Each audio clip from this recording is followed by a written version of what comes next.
in a really good home with really good parents, and I still found my way to addiction, and they didn't have a clue.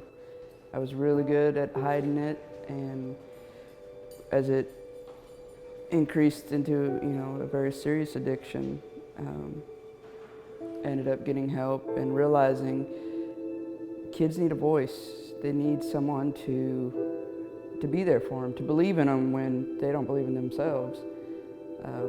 And that's pretty much why I'm here at YouthBridge, and why anybody that works at YouthBridge or facilities like this, everybody has a passion for these kids. Everybody wants to help and mold these young kids into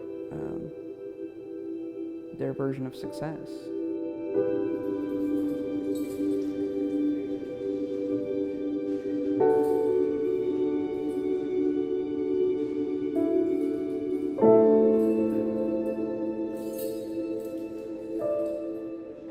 A lot of times when kids come in, they see themselves as criminals, or they see themselves as the pothead or the junkie, and that's not them. If you take away the addiction and you work with some of the things that they're going through, you find some pretty amazing kids. You find basketball players and rap stars and kids that have their own ideals, their own thoughts, and that's why I work here. At the age of 12, I remember waking up in the middle of the night and having voices in my head telling me to kill myself, and I remember I had walked into my mom's room and asked my mom if she could hear them, and she said no. She would come to me and say, you're the best mom in the world, and I have the best family in the entire world, and I don't want you to hurt, but I can't stand the thought of living the rest of my life on this planet. And she would say, please, would you please just be okay if I kill myself? Because she was ready, and she wanted to. And there was a point that I was 100% positive that she would kill herself. My first cut was on my foot, and I remember thinking, I will absolutely never do that again. It was the most painful thing I had ever been through. And the next week is when I started self-harming every single day for the next 4.5 years. Now Hillary is 18.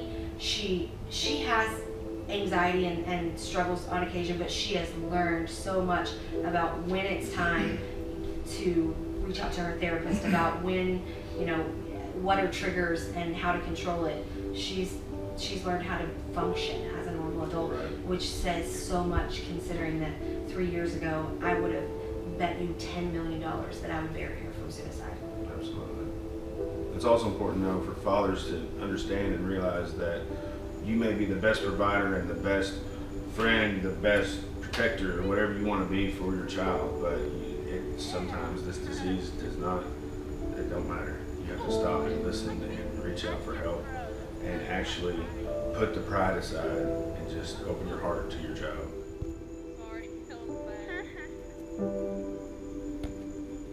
I got the good spot, guys. Oh God!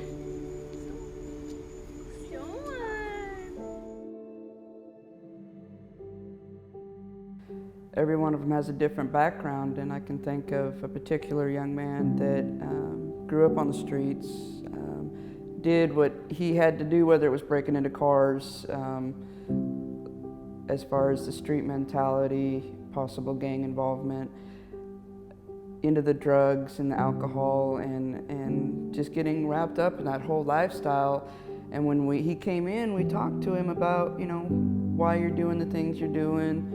And his almost exact words were, I didn't know anything else. Parents, for whatever reasons, with their own struggles, he was surviving. And once you see these kids and see these aren't bad kids, that they're doing what they're doing in order to survive.